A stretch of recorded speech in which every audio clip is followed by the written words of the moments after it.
이재명 대통령 예산 기득권과의 전쟁 6번째 시간입니다. 자, 두 분 나오셨습니다. 김혜민 대표님, 안녕하세요. 자 박동환 대표님. 네, 안녕하십니까. 이 방송이 소리 없이 강해. 아 그래요?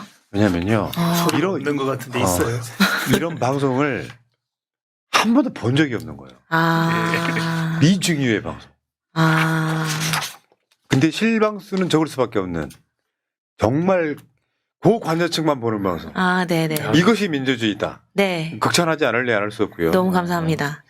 그 네, 우리 스텝 지금 재정주권 시민행동 유튜브 채널 구독 좀 할 수 있게 네, 링크 좀 부탁드리겠습니다. 네. 링크 좀 올려주세요. 밑에 네. 제가 만들어놨는데 네, 오늘 들어가 봤더니 네, 구독자가 95명인 거예요. 새날 텔레그램 정보강에다가 네. 일단 링크를 걸어드렸고 아, 너무 감사합니다. 지금 채팅창 상단에 재정주권 시민행동 유튜브 링크가 올라와 있습니다. 네, 저기 가셔가지고 구독 누르시고 오세요. 네, 구독이라고 쓰여 있으면 구독 안 하신 거예요. 구독 누르시면 구독 중이라고 떠요. 네, 아, 즐겁네요. 네. 자, 부끄럽습니다. 네. 아, 만든 지 얼마 안 됐기 때문에. 네. 네, 아 그런 것보다 알려야지. 네, 자, 저번에 감사합니다. 나갔던 것 중에 그 네. 이부 고도 폐지 네. 청원 네, 여기 지금 언론 보도까지 났더라고요. 네. 기사도 하나 나와. 저희가 아무 노력을 하지 않았는데 알아서 이렇게 해서 저 보면서 보도자료 좀 내야겠다. 네.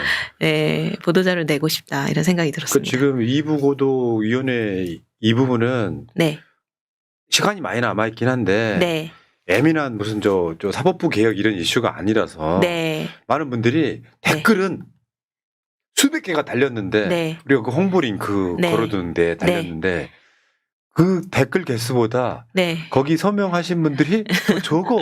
네. 아, 분노를 하시되 왜 서명을 안 하시냐고. 아, 그러니까 조회수가 10,000명이 넘는데 네. 우리 새날 방송이 보통은 그 동의 수는 1,629명이네요 현재.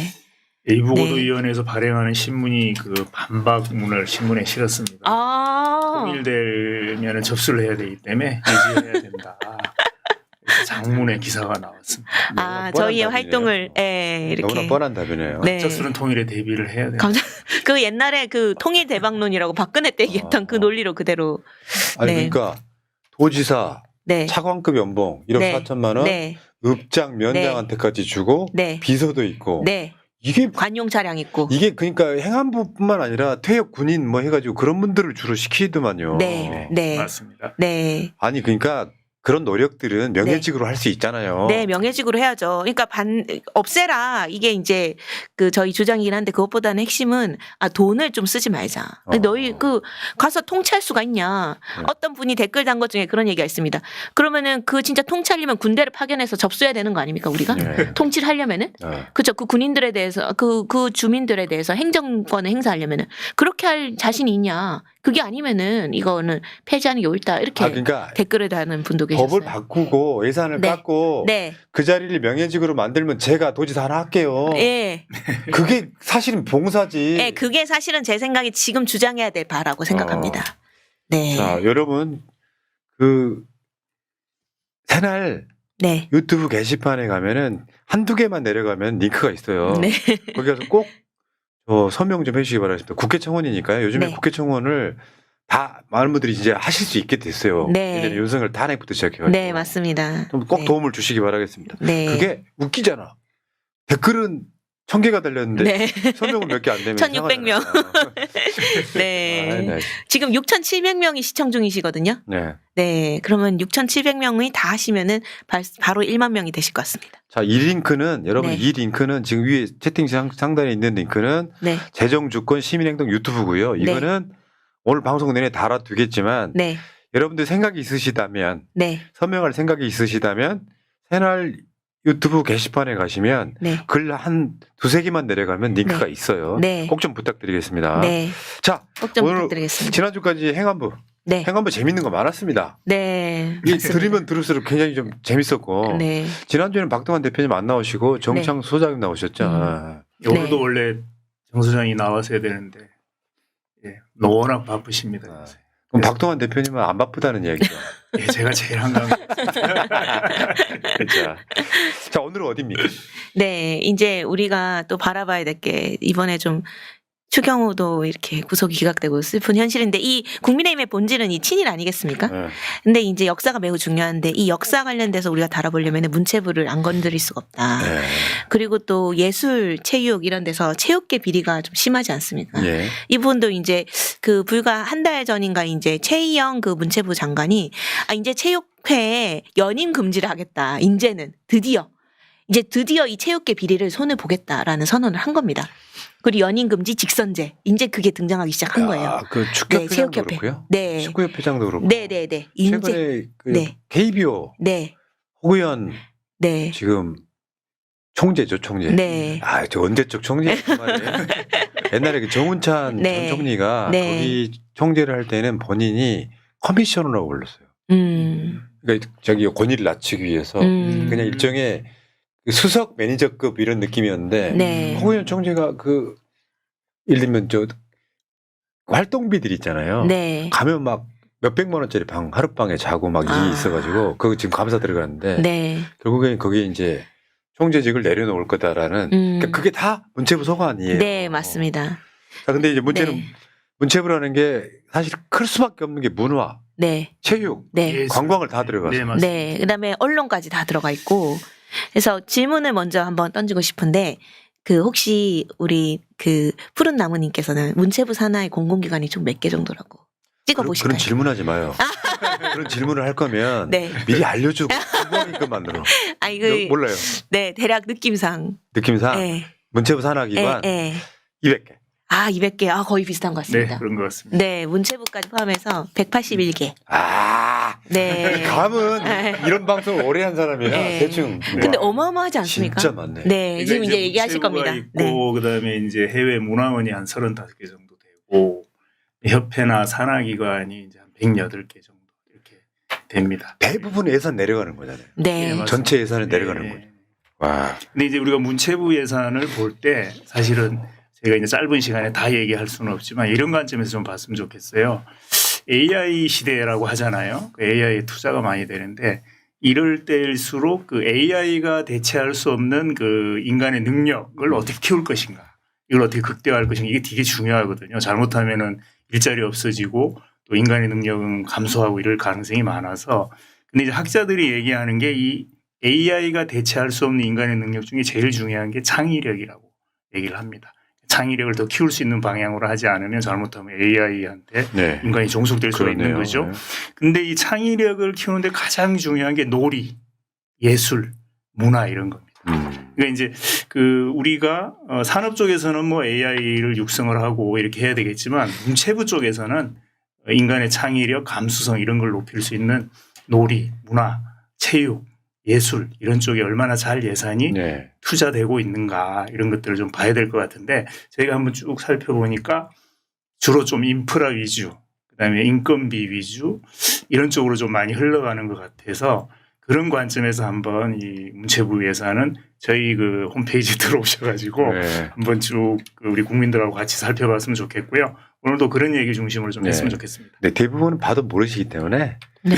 전문가들이 그걸 해석해 주시는데 그래서 이 방송이 있는 거고요. 네. 문제는 김건희 정권에서 맞죠? 김건희 정권. 네. 김건희 정권에서 본인이 문화예술 쪽에 어떤 네. 특이성을 갖고 있어서 네. 사실은 굉장히 많이 여러 가지 측면에서 약간 네. 침탈된 느낌이 있어요. 네, 맞습니다. 그렇게 해서 같이 한번 보시고 네. 새나리오 민족문제연구소 방송할 때 네. 첫 리드멘트가 네. 역사를 잊은 민족에게 미래는 없다. 네. 그 소관에 문화체육관광부에 굉장히 많은 부분들이 같이 들어있기 때문에 네, 맞습니다. 한번 네. 지금 역사를 잊은 민족의 미래는 없다는 신채호 선생 아닙니까? 네, 맞습니다. 많은 분들이 김구 선생이 하신 걸 잘못 알고 계신데 네. 김구 선생은 문화 강국 이야기를 하셨죠. 네, 맞습니다. 최근에 K컬처 네. 지금 그런 시대가 와버렸어요. 네, 맞습니다. 나는 우리나라가 남의 것을 모방하는 나라가 되지 말고 이러한 높고 새로운 문화의 근원이 되고 목표가 되고 모범이 되기를 원한다. 진짜 선진국은 네. 문화 강국이다 이런 얘기를 정말 오래전에 하신 분이라 네. 근데 거기 관련한 게 문화체육관광부다 이렇게 네, 말씀드리고요. 네. 근데 보니까 이 자료를 제가 먼저 쭉 보니까 윤석열은요 네. 단순하게 무슨 뭐 저 일본을 뭐 찬양하는 발언만 한 게 아니라 네. 예산도 그렇게. 네, 맞습니다. 와, 이 사람만. 네. 자, 지금부터 시작해 봅시다. 네. 윤석열이 망친 역사 한번 네. 보겠습니다. 일단은 이것도 역시 새나라에서 최초로 오게 되는 네, 국립조선왕조실록 박물관이 불필요하게 휴관이 계속 오랫동안 된 거예요. 왜요? 공사한다고 해가지고. 네, 국회에는 보고할 때 뭐라고 보고했냐면은 공사 필수 기간 2, 3개월 제외하고는 휴관 없이 박물관 운영하겠다 해놓고는 현실적으로는 1년 가까이 몰래 휴관을 한 거죠. 야, 네. 이 열받네. 네, 그러니까 이 실록 박물관 역사부터 봐야 됩니다. 이게 강원도 오대산에 조선실록 박물관이라는 게 이번에 개장이 됐어요. 네. 파면 직후에 5월 1일에 딱 개장이 됐습니다. 개장되자마자 관객이 20일 만에 1만 명을 돌파했어요. 네. 그 오대산에 있는 숲속에 있는 박물관인데 아, 이게 가능한가? 왜 사람들이 다 거기에 갔을까? 왜냐하면 일본에 반출됐다가 최근에 돌아온 실록이 공개가 된 거예요. 일본이 가져간 거예요. 일제강점기 시절에. 이게 이제 맥락을 보면은 옛날에 이제 조선왕조가 실록을 보관할 때 이제 소위 말하면 서울, 충주, 전주, 성주 이런 데 있죠. 네. 소위 말하면은 이제 막 주민들이 많이, 백성들이 많이 몰려 사는 그런 곳에 보관하고 있었어요. 근데 이제 임진왜란 터지니까 다 불탄 거예요. 전주 한 곳만 남기고. 아, 그렇지. 네네네. 다 불타서 이제 그때 이제 조선왕조가 충격 먹은 거죠. 아, 실록은 어디 보관해야 된다? 산속 깊이. 사람들 잘 모르는데 보관해야겠다. 그래서 어디 보관했냐면 강화도, 경북, 봉화산, 태백산 이런데, 전북의 무주, 오대산 이런데 몰래 보관을 해놓은 거예요. 보관을 해놨다가 이제 근데 문제는 일본이 이거를 이제 가져간 거죠. 가져가가지고 이거를 이제 도쿄대 등 같은 데다가 보관을 한 거예요. 예. 네. 그랬는데 이제 이게 또 슬픈 거는 뭐냐면 788책이 반출이 됐거든요. 예. 근데 그게 간도 대지진 때 다 소실이 돼버린 거예요. 일본이 가져갔으면 잘 보관을 했어야 되는데 대지진 났을 때 다 소실이 돼가지고 남은 책이 얼마 안 되는데 그걸 환수운동을 벌였어요. 환수운동 벌려가지고 겨우 2017년까지 해서 75책이 반환된 겁니다. 그것을 어디에 놔두냐. 오대산에 있었던 거 아니냐. 그래서 오대산에 박물관을 만들어서 환지 본쳐야 된다. 예. 환지 있었던 곳에 다시 데리고 와야 된다. 이렇게 해가지고 오대산에 만들기로 된 거예요. 예. 그래서 이거를 이제 개관을 하게 됐는데 윤석열 시기에 리모델링을 하겠다고 해가지고 하다 보니까 1년 이상 그 휴관을 해놨던 거죠. 그러니까 네. 그런 식으로 이제 민족의 얼 같은 것이 그쵸. 중요한 그거는 네. 일종의 핑계 아니에요? 네. 열어놓고 싶지 않았던 거 아니에요? 그렇죠. 사실은 이거는 의지만 있었으면 했을 텐데 오죽하면 국회에 있는 예산정책처에서 지적을 할 정도로 왜 국회는 바로 개관하겠다고 해놓고는 10개월씩 휴관을 왜 했냐. 이거 네. 약간 일본에 대한 뭔가 저항의식이 싹들 수밖에 없는 그런 박물관이잖아요. 아, 그렇네. 네네네. 이런 걸 의도적으로 이렇게 휴관한 거 아니야? 이런 의심을 갈 수밖에 없는 상황인 거죠. 제가 윤석열 정권 내내 제기했던 의혹이 그거예요. 네.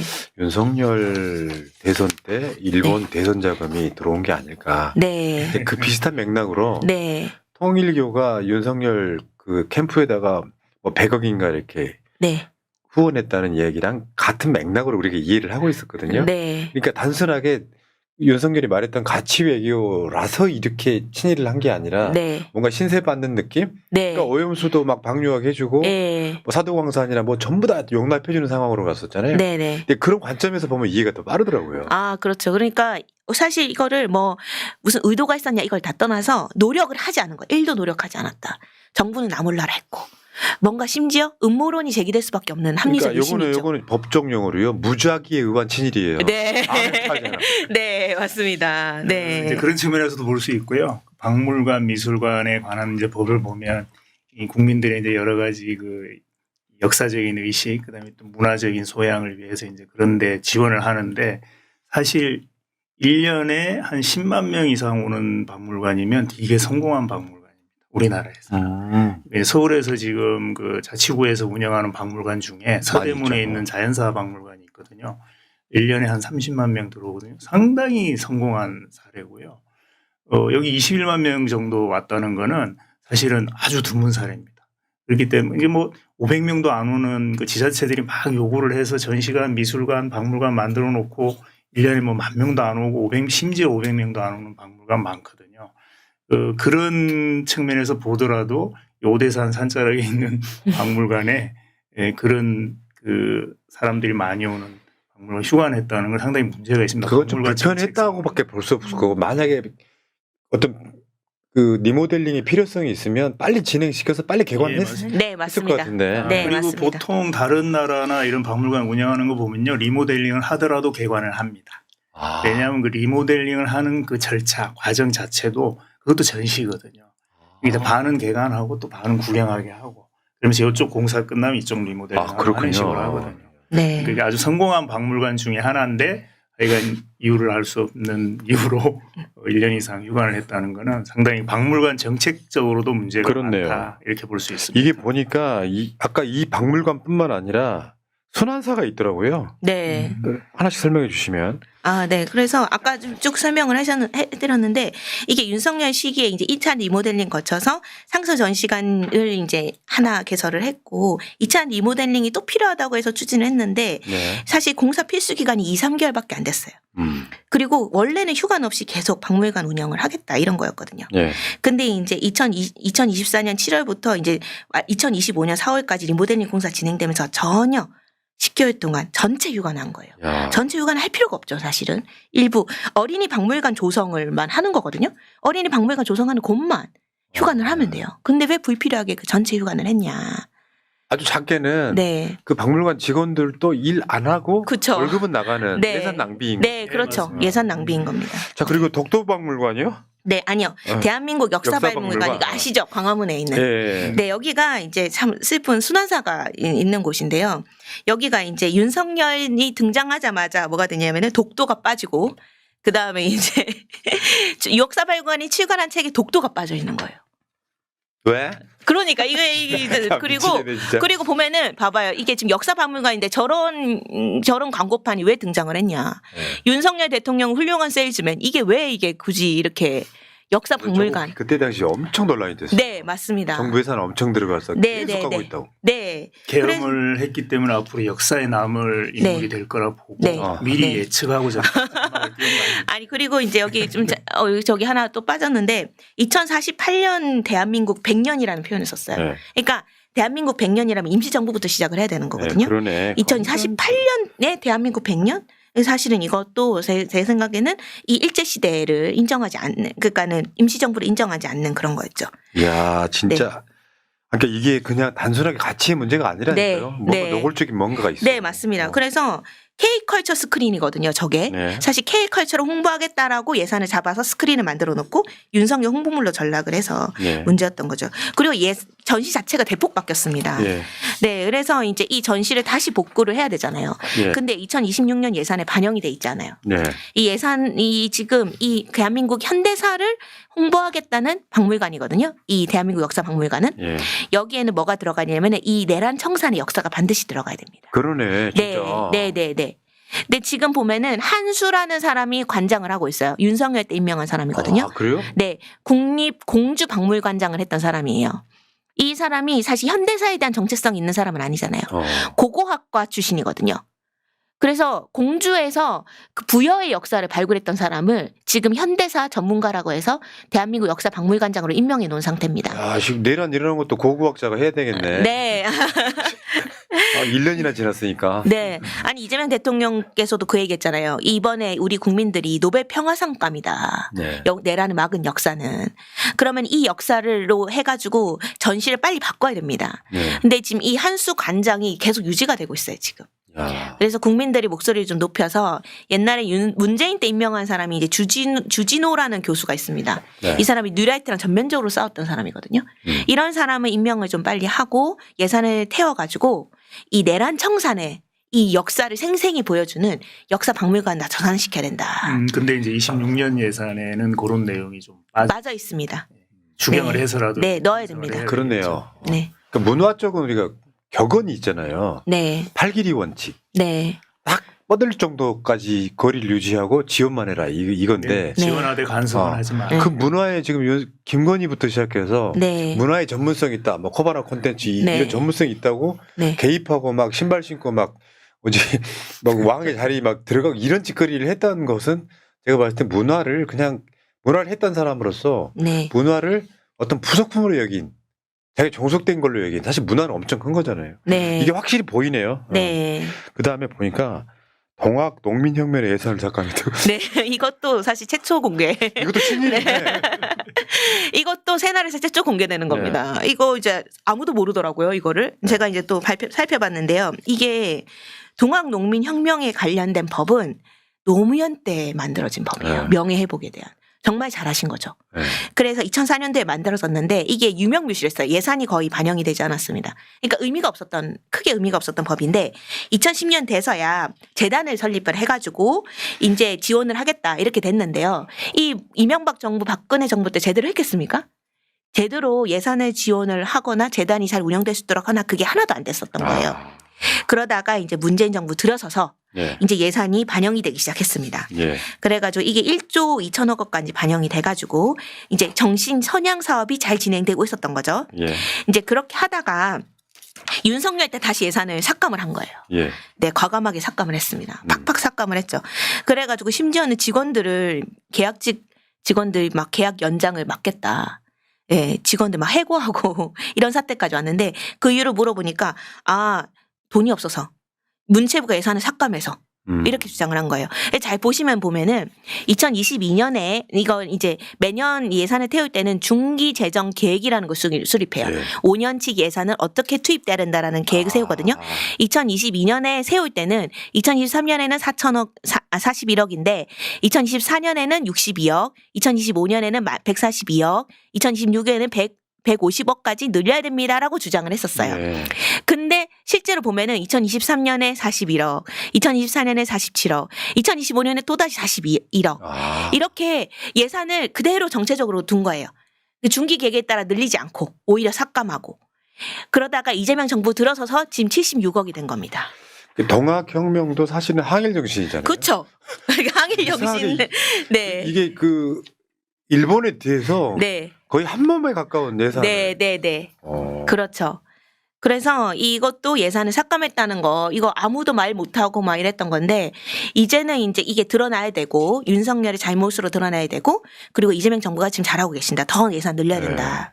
이렇게 생각하고 있습니다. 자, 그리고요. 그러니까 지금 또 국립 한글박물관이라고 있어. 네. 그 한국 거기 지금 올 초에 2월 달에 2월 달에 불이 났었죠. 화재가 났죠. 네. 그러면 복구 비용도 필요할 텐데 지금 네. 이거 어떻게 되고 있어요? 이 화재가 난 이것도 거는? 지금 만만치 않습니다. 이것도 사실 저는 안전불감증이었던 윤석열의 대표적인 약간 잘못된 그런 잘못이라고 생각을 하는데요. 사실 아무도 몰랐죠. 2월 1일 날 국립 한글박물관이 화재가 난 거예요. 이렇게 보면 누가 불 지른 거 아니야? 그런 한글? 의심이 가죠. 그러니까 이것도 중요 문화 예산을 보통 유산들을 한 군데 두잖아요, 보통. 예. 그렇기 때문에 화재 예방에 만전을 기해야 되거든요. 근데 여기서 공사를 하는 과정에서 이제 단일 문화재에서 불이 나는 경우는 있는데 박물관 전체에서 이렇게 대형 화재가 난 경우는 유례가 찾기 힘듭니다. 이건 누가 노렸다고 밖에. 아니 거기에 보통 이제 그런 네. 건물들에 네. 화재가 일어나면 막 불 끌 수 있게 만들어 두시 그 시스템 작동 안 했다는 뜻인데. 네, 맞습니다. 그리고 사실은 이게 이 안전관리자가 잘 배치가 돼 있었고 조기에 막 대책을 세우고 했어야 되는데 안전 대책이 전혀 없었던 거예요. 이게 우리나라 산업안전보건법 시행령에 따르면 공사 금액이 50억 이상인 경우에는 안전관리자를 선임해야 된다고 하는데 네. 사실 이거 국보급 문화재가 거기 다 있었거든요. 이 한글 창제에 대한 희귀 유물이 가득한 곳에 안전관리자를 배치 안 한 거예요. 공사하는 과정에서. 그러다 보니까 결국은 사고가 나가지고 지금 보험금만 5억이 늘어나고 있어요. 지금. 네. 늘어났다고. 네. 보험 불필요하게 사고 나면 보험금 늘어나잖아요. 예. 괜히 5억 늘어나고 지금 이 화재 때문에 2028년에 개관한다고 합니다. 한글이 싫어서 윤석열이 한번 했어요. 영어로 써야 멋있다 이야기를 한 적이 있잖아요. 네. 용산 메모리얼 파크. 그러니까. 제가 여담인데요. 네. 우리 방송 명이 뭡니까? 새날이죠. 예산 전쟁? 아니 전체 새날이잖아요. 네. 여기 TV를 안 붙인 이유가 한글만 쓰려고 그러는 거예요. 제가 키우는 반려동물이 2마리가 있는데 네. 사무실에 있는 애는 하루예요. 집에 있는 애는 살랑입니다. 아. 그러니까 이게 되게 자부심 있는 사람 중에 하나예요. 네. 그 이야기 할 때마다 이러는 건데 이 사람은 한글에 대한 자부심이 없는 거지. 네, 그렇죠. 의지가 없었다고 볼 수밖에 없죠. 그 공사 시작할 때부터 안전관리자 선임 이런 거는 사실은 되게 사소한 문제이면서 되게 중요한 문제인데 네. 이런 것도 무책임하게 방치했다는 거 너무 네. 충격적이고 범죄 이게 숭례문 화재급으로 저는 잘못했다고 생각합니다. 문화와 친일이 뭔가 교묘하게 막 결합되어 네. 있는 그런 예산에 대한 네, 이야기였고요. 네, 맞습니다. 문제는 김건희죠. 네, 맞습니다. 그러니까 뭐 옛날에 들렸던 소문이 문화 대통령, 네, 뭐 문화의 어떤 그 깊은 조예를 가진 네, 뭐 대통령 부인 이런 컨셉이었고 나중에 네. 내란 보니까 통일 대통령까지 갔다고.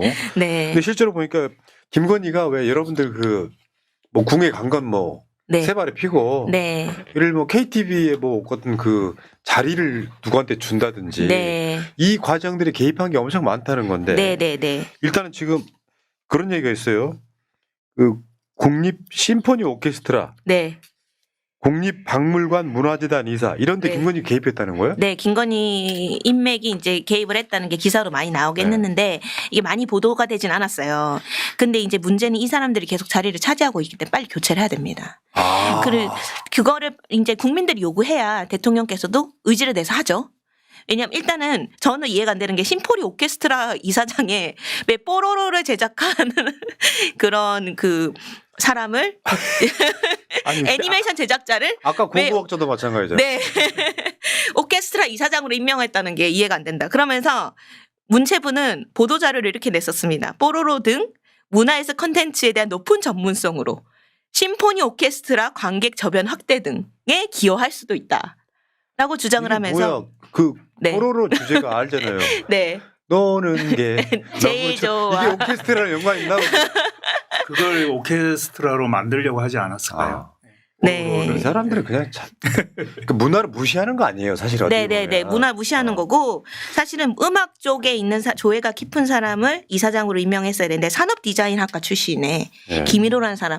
그러니까는 거기 심포니 오케스트라에 있는 계신 분들조차도 이해를 못했을 것 같아요. 김건희 인맥이란 이유만으로 임명이 된 거죠. 이야. 아직도 있습니다. 알밖에 하고 그래요? 있습니다. 지금도. 하긴 이런 사람들 어마어마하게 많을 거 아직까지. 네, 아직도 있습니다. 요거 5년 지나도 청산 다 어려울 수도 있어. 네, 그래서 국민들이 요구를 해야지 대통령께서도 의지내고 하실 수 있다. 예.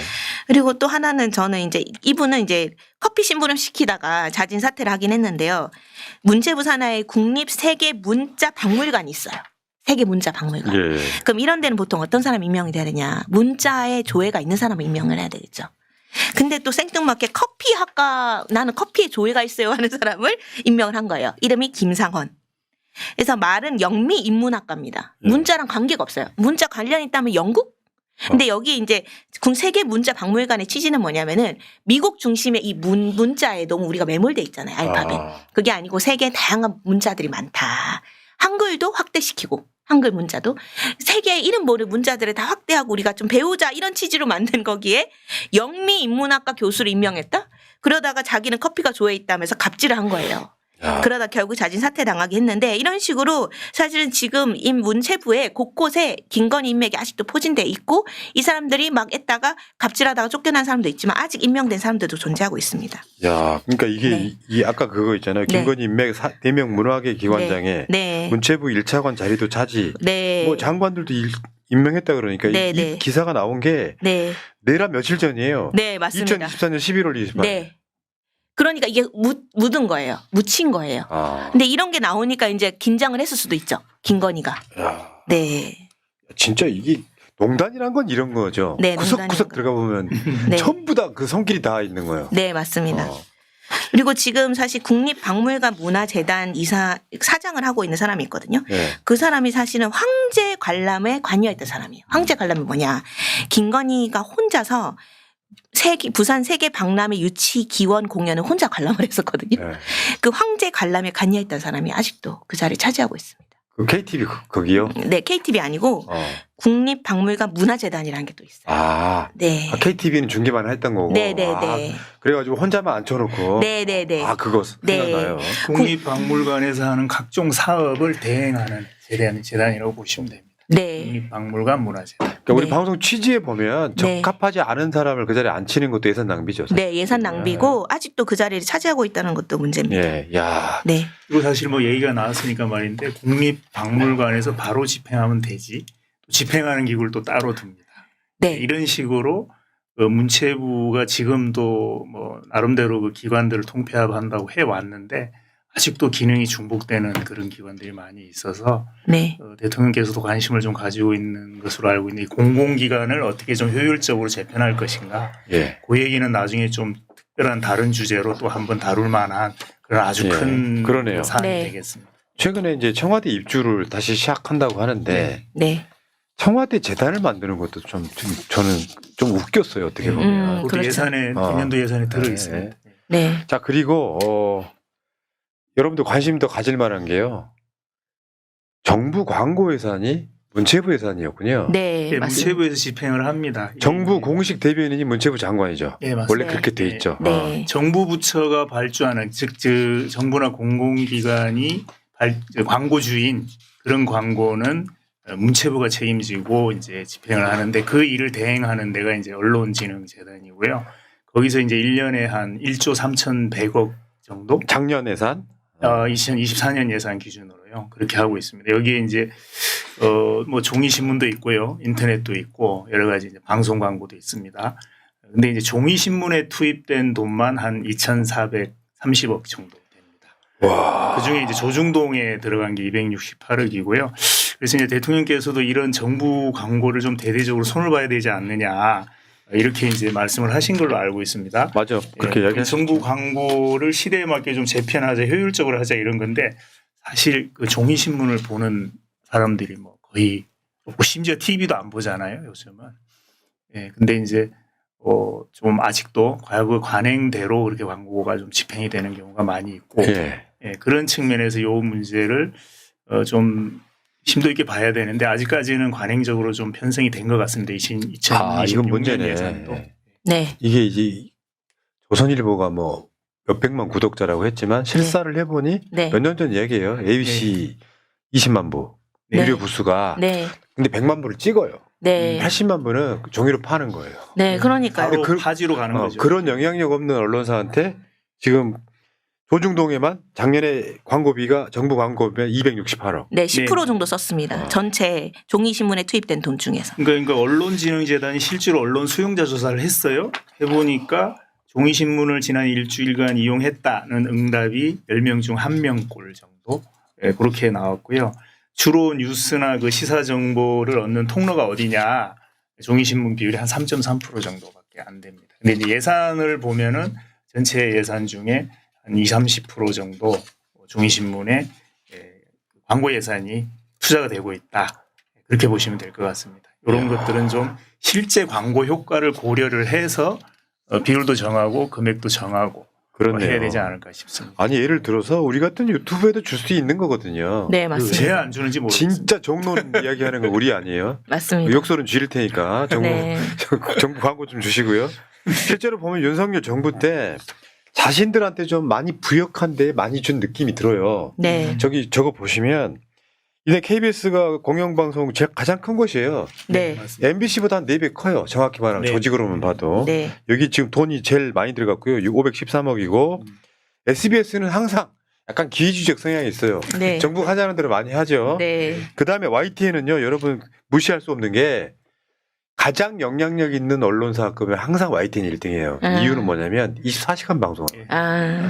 밤에 새벽에 해장국집 가도 YTN 들어요. 거기다가 지금 3등으로 좋고요. TV조선, 연합뉴스, 동아일보. 그러니까 여기까지 한번 보시면 이 6개가 상당히 친정부적 성향. 네. KBS만 해도 지금 파우치 사장 지금도 네. 앉혀 있잖아요. 네. 와 진짜 헛돈 썼네. 네. 그 보면은 MBC가 너무 밑에 있죠. 저런 사람들이 저런 언론사들이 내란 성공했다면 네. 윤석열 우상화에 엄청 박차를 가했을 거 아닙니까? 네, 네, 네. 이 맞습니다. 광고비 문제는 그 정부 그 문체부 예산만 문제가 있는 게 아니고요. 지방에도 엄청나게 문제가 많습니다. 사실 비슷하게 별 효과가 없는 종이 신문의 광고료를 지불하는 경우가 많이 있고요. 그 외 구독료를 지자체들이 지원을 하기도 합니다. 그래서 그런 부분들에 대한 것들도 조금 심도 있게 살펴봐야 되지 않을까 싶습니다. 네, 그래서 하나 지적하고 싶은 부분이 뉴스 정보 유통 활성화 예산이라는 게 있어요. 이런 것도 사실은 이제 좀 뭐라고 하지? 좀 이런 거 하나하나 다 살펴봐야 된다. 그러니까 지금 우리가 이제 1조 원, 수백억 이렇게 하지만은 이것도 이제 좀 37억, 뭐 40억 이렇게 되는 돈입니다. 이거 이제 내용을 잘 보시면은 이게 전부 다 무슨 내용이냐면은 내용이 종이신문을 배달하는 배달센터들이 지역에 다 있는데 그거를 운영하는데 이 돈이 쓰이고 있어요. 그리고 뭐 취약계층의 뉴스 보급을 위한 사업이라고 해서 예산이 책정돼 있거든요. 근데 뉴스 정보 유통 활성화라고 예산돼 있는 게 아직도 20년대 30년 전에 이런 시스템에 맞춰서 종이신문을 어떻게 하면은 유통시킬 건가에 거기에 초점 맞춰가지고 예산이 집행되고 있다. 이게 관행적으로 아직도 안 바뀌고 있는 예산 중에 대표적인 예산이라고 볼 수 있겠습니다. 예산 집행을 하는 방법도 좀 문제인 것 같습니다. 언론진흥재단을 통해서 예산을 집행하는데 무조건 수수료율이 10%입니다. 네. 예를 들어서 9천억 원 정도의 광고비를 집행을 하는데 900억이 언론진흥재단으로 들어가는 거죠. 그러니까 예를 들어서 광고 효과라든지 매체의 그 어떤 파급력이라든지 이런 거에 따라서 3%짜리도 있을 수도 있고 뭐 6%짜리도 있을 수도 있고 그렇잖아요. 물론 그 수수료가 어디에 쓰이는가 이런 것도 좀 살펴봐야 되겠지만은 기본적으로 언론진흥재단이 무조건 어떤 매체냐 그다음에 그 매체의 파급력이 어느 정도냐에 관계없이 10%의 수수료를 가지고 가는 거는 문제가 많다. 최소한 5% 6% 수준으로 줄여야 되지 않느냐. 그렇게 이제 5% 6% 정도 수준으로 줄였을 경우에 약 한 400억 내지 500억 정도의 국민 혈세가 좀 절약이 되고 그런 돈을 가지고 우리 지방의 언론들을 키우는데 좀 도와줘야 되지 않느냐.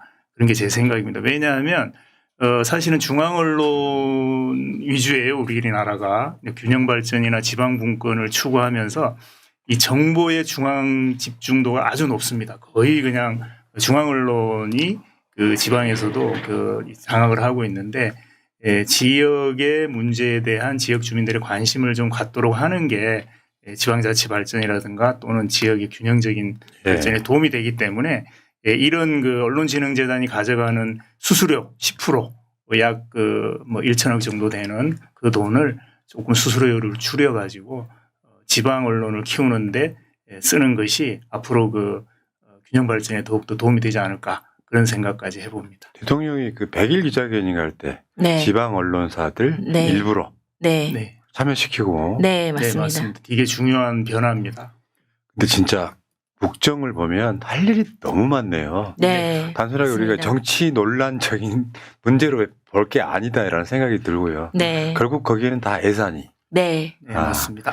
정말 중요합니다. 진짜 이거 저 이북오도하고 네. 이북오도 예산 80억하고 언론들한테 쓸데없이 주는 광고비만 줄여도 네. 수백억이 남는 장사네. 네, 맞습니다. 네, 맞습니다. 네. 왜 그 언론진흥재단에서 그렇게 많은 수수료를 받는지 이유를 잘 모르겠습니다. 아, 희한하죠. 진짜. 왜 자기들이 수수료를 받아요? 사실 뭐 바로 집행해도 됩니다. 그러니까. 왜 언론진흥재단이라는 중간 단위를 거치게 하는지. 근데 그런 사업들이 정부에 되게 많습니다. 옥상호가 아니에요. 네, 옥상호. 아니, 자리를 퇴직하면 갈 자리들이 또 있어야 되잖아요. 이북오도도 그런데. 네, 맞습니다. 그것만큼 없애고 싶은데 지금 예산안은 통과했어요.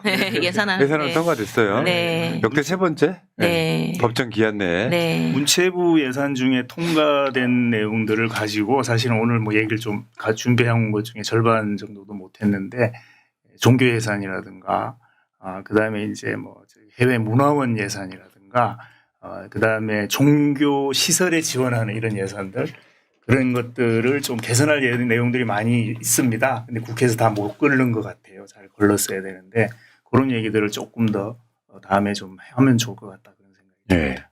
우리도 이제 이번 올해 700조가 넘었잖아요. 네. 조금만 더 가서 천조국 될 수도 있겠다. 천조국이라고 우리가 굉장히 잘 사는 나라 천조국이라는 느낌이 드는데 네. 실제로 이번에 예산 증가율도 꽤 높은 편이었는데 네. 워낙 윤석열이 예산을 짜게 짜다 보니까 국민을 위한 예산은 저는 없었다고 보는 게 네. 경제가 안 좋으면 국가가 먼저 나서서 마중물 부어야 되는데 그게 아예 없어가지고 3년 만에 끝난 게 얼마나 다행인지 모르겠어요. 네. 다행입니다, 진짜. 경제가 나빠지면요 실제로 부자들이 잘 사는 나라가 돼요. 네. 양극화가 더 심해진다고. 네. 더 심해지죠. IMF 때 돈 버신 분들 엄청 많아요. 다 망한 게 아니거든. 네. 그러니까 부자들한테는 예산이 이재명식 정부식으로 짜면 부자들과 못 사는 사람한테 갭이 줄어들어 조금이라도. 그게 그 노림수가 있다는 거. 좀 안타깝다 이런 생각이 들었습니다. 네. 자 오늘 근데 야 지금 이게 밝혀져야 될 것들이 꽤 많아 보여요. 이게 지금. 네, 맞습니다. 그 자기가 원래 그 문화계 인사랍시고 네. 온갖 아는 척하면서 네. 막 국가 공공기관 문화유산청 같은데 그런 데잖아요. 그런 사람 데리고 들어가서 막 네. 신발 신고 들어가고 막 의자에 앉고부터 시작해서 뭐 수장고에 있는 거 가져가다가 네. 왜 그 현대 국립미술관에 거 가져갔다가 안 돌려줬다 그러잖아요. 네. 자기 관제에다 걸어놓고 그러니까요. 얼마나 문화를 우습게 알았으면 네. 어설프게 아는 사람이 그 짓을 한다니까요. 내가 만약에 문화계 인사 출신이라면 명부 대통령 부인이라 그러면 진짜 이거는 간섭하지 말아야 돼. 네. 지원만 많이 해줍시다 했으면 끝났을 문제인데. 그렇죠. 문화를 망친 그런 인물이죠. 청와대 김건희는. 이전에 대한 네. 의혹도 있잖아요. 네. 진짜로 용산 가고 싶어서가 아니라 네. 거기서 발생하는 파생된 것에 대한 어떤 이익을 위해서 네. 라는 의혹도 있습니다. 네, 맞습니다. 공사 수주를 급하게 하면서 네. 거기서 돈을 벌었을 수도 있죠. 그러니까 어떻게 보면 약간 천박한 정권이 문화 자체를 자기들 장식품으로 인식하는 듯한 네. 그 짓을 너무 많이 했다. 네. 근데 결국 그렇게 할 때는 국민의 세금으로 다. 네. 네. 너무 슬픈 현실입니다. 알겠습니다. 오늘 네. 방송 아주 알차고 딱 선택과 집중 좋았던 방송이었던 것 같습니다. 네. 자, 제이님, 김동완 대표님, 저 지난주 안 오셔서 서운했습니다. 박동환 대표님. 성부터 틀렸어요, 양반아. 네. 저는 김동완으로 알려져 있습니다. 그냥 계속 김동완. 그러니까 저처럼 점잖으신 분이 참 멋지십니다. 김혜민 대표님께 별명 하나 지어드리겠습니다. 똑순이 김혜민. 말씀이나 내용이 참 힘이 넘치십니다. 나중에 제가 비서로 일하도록 하겠습니다. 아, 네, 영광입니다. 제가 비서로 일하겠습니다. 예산 아껴서 복지와 미래를 위해 준비했으면 좋겠습니다 하셨습니다. 예, 결국은 돈이죠. 결국은 돈이에요, 여러분. 예산 아껴서 이재명 정부 끝날 때쯤에는 진짜 불필요한 예산 많이 줄었다. 네. 라는 이야기를 꼭 한번 듣고 싶고요. 이 방송의 취지는 뭐냐면요. 대통령이 아무리 의지가 있어도 그 기득권들, 그 공무원들이 이 예산에 대한 인식이 없으면 상당히 관행적 예산은 계속 갈 것이다라는 게 우리 방송의 취지 같습니다. 네. 네. 그래서 국민이 예산의 주인이 되셔야 된다. 네. 네. 네. 자, 오늘 6번째 방송 이재명 대통령 예산 기득권과의 전쟁 6번째 방송 여기서 마치겠습니다. 고생하셨고요. 자, 새날 방송은 내일 낮 방송 다시 오겠습니다. 자, 방송 끝내겠습니다. 고맙습니다. 수고하셨습니다. 감사합니다. 감사합니다.